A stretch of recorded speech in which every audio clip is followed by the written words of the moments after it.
Привет, друзья! Кто из нас не любит вкусно позавтракать? А когда на завтрак есть вкусные ароматные сырники, по-моему, это вообще бомба. Я обожаю сырники, Анжелика обожает сырники, у меня есть рецепт очень хороших, вкусных и нежных сырников, и сегодня я хочу поделиться им с вами, тем более, мне кажется, что кто-то из вас просил. Есть несколько базовых принципов, про которые я буду рассказывать сегодня. Это такая вводная часть, захотите, перемотайте.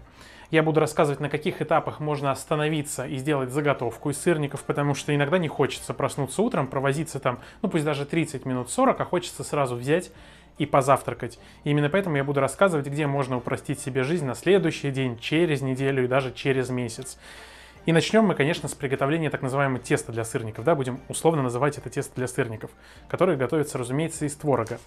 Здесь у меня есть свои предпочтения. Я люблю брать творог в пачках, чтобы там не было крупного зерна. Есть, да, там зерновой творог, он может подойти для сырников, но тогда его желательно протереть через сито. Я немножечко сегодня покажу, как это делается, чтобы вы понимали, ну, потому что вдруг у вас не будет под рукой другого творога.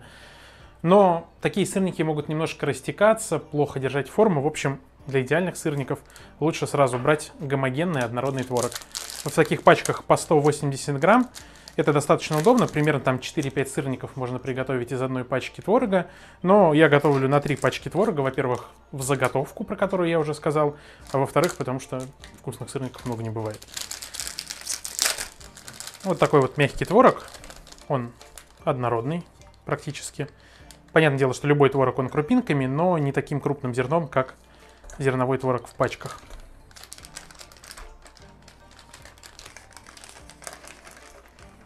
Что мы делаем, если творог крупный? Разумеется, мы не выкладываем его сразу в миску, мы из пачки бы брали небольшое количество этого творога, там ложкой или руками, например, на сито с мелкой ячейкой и потихонечку вот так вот его протирали бы.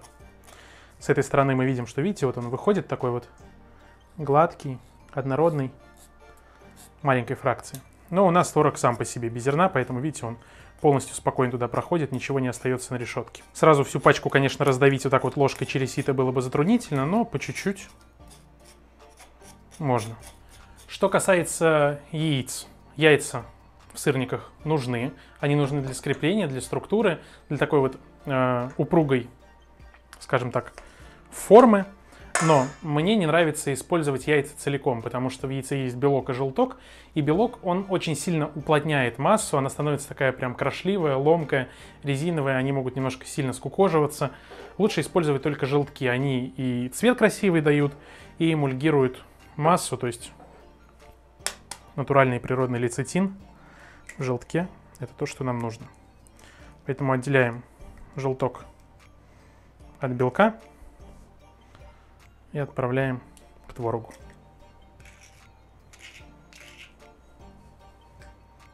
Опять же, удобно готовить из 3 пачек творога, потому что на 3 пачки творога идет 2 желтка. Если брать меньше, то придется делить желтки там ложкой, вообще непонятно зачем. Ну а из белков можно приготовить безе или какой-нибудь белковый крем, если вам захочется. Сейчас они нам не понадобятся. Сахар является натуральным усилителем вкуса, плюс он сладенький, вкусненький. Здесь абсолютная вкусовщина, но я не рекомендую использовать больше, чем 2 столовые ложки сахара на 1 пачку творога, потому что сахар разжижает массу, и сырники будут растекаться на сковородке или в духовке, когда вы их будете готовить. Я на это количество возьму 4 ложки сахарного песка. На мой взгляд, этого будет вполне достаточно. В конце концов, большинство из нас едит сырники со сгущенкой или с каким-то вареньем, или со сметаной. В общем, сладости можно подрегулировать и топпингами. Там, где есть сахар, обязательно идет щепотка соли, также усилитель вкуса натуральный, и для баланса абсолютно не помешает. Буквально чуть-чуть отправляем к творожной массе.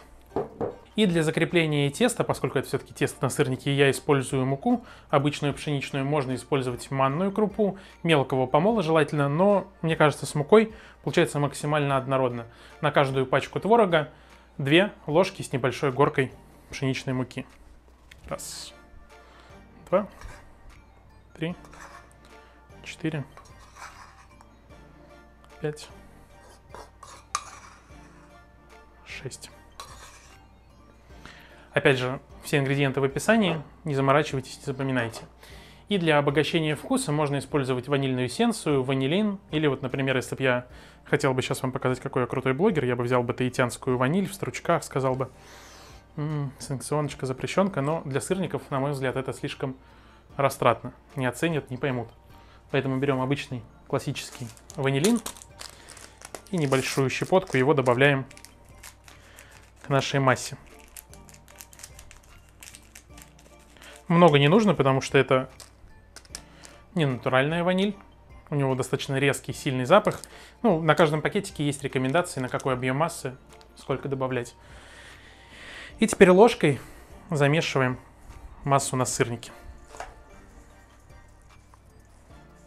Нам нужно хорошо объединить все продукты между собой, чтобы и мука, и сахар, и желток, и ванилин все разошлось вместе с творогом в однородную массу.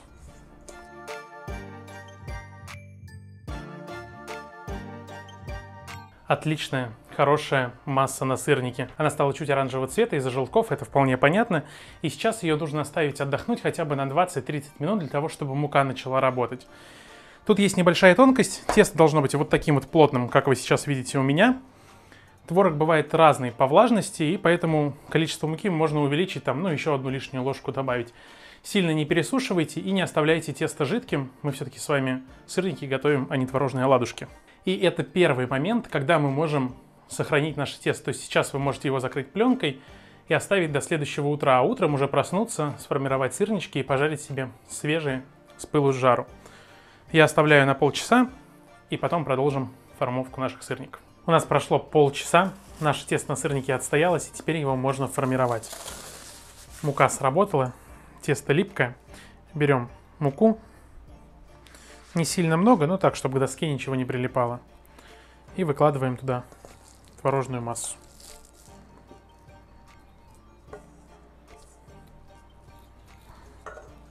Ванилин в массе тоже уже разошелся и очень приятно пахнет. И нам нужно скатать колбаску. Стараемся сформировать ее достаточно плотно и равномерно, чтобы у нас все сырники были одинаковые по ширине. Вот такая условно ровная по всей толщине колбаска. И нарезаем ее на порционные сырники.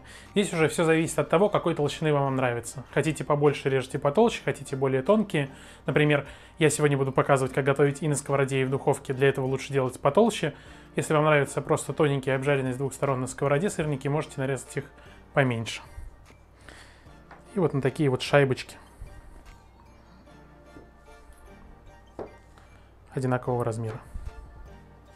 Берем следующую доску. Ее тоже немного припудриваем мукой, чтобы ничего не прилипало. Берем первый сырник. Вот такой вот у нас здесь есть и срез, и ровные края. С двух сторон муку. И теперь берем какой-нибудь стакан. Быстро-быстро крутим. Переворачиваем. Получается идеальный сформированный сырничек. Ровные края, ровный низ.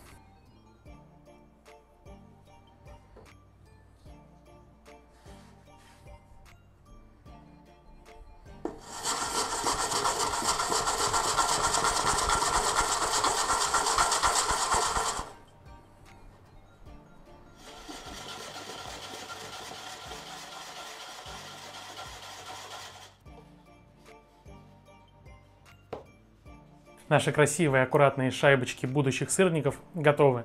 Это второй этап, на котором вы можете сохраниться. Можете прямо на доске убрать их в морозилку и заморозить. Тем самым у вас получится сырой, готовый полуфабрикат. Вам останется их достать и начать жарить их или запекать. Поэтому сейчас мы будем их обжаривать на небольшом количестве подсолнечного масла. Для того, чтобы сырники получились красивой и аппетитной корочкой, жарить их будем на среднем нагреве.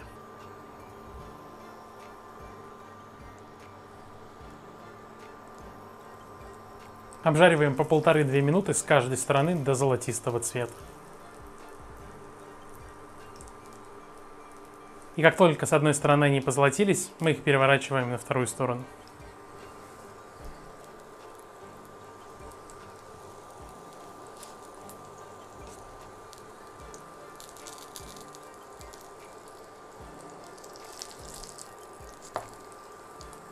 Только посмотрите, какие они красивые.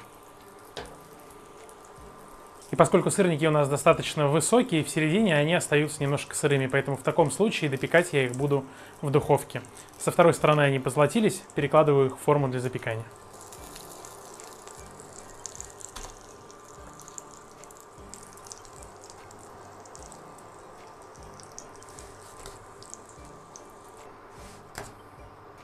А следующую партию отправляем обжариваться.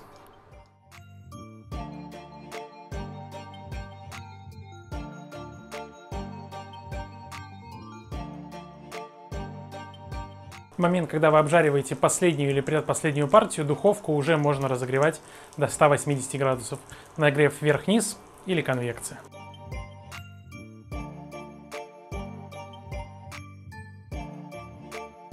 И снимаем вторую партию.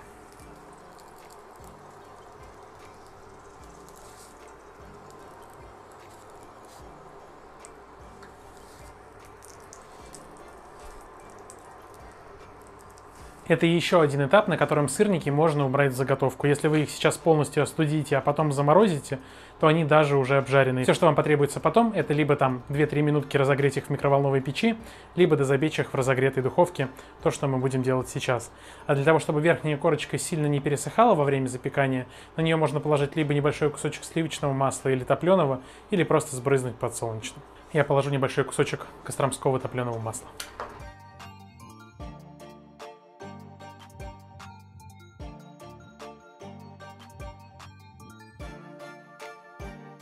И отправляем запекаться в духовку. Ну что, друзья, посмотрите, какие пышненькие, нежненькие сырники у нас с вами получились.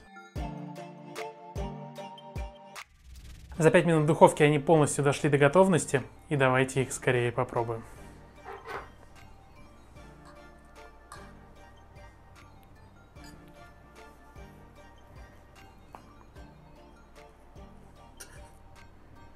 Смотрите, какие красивые на разрезе. Самое то со сметаной, сгущенкой или вареньем.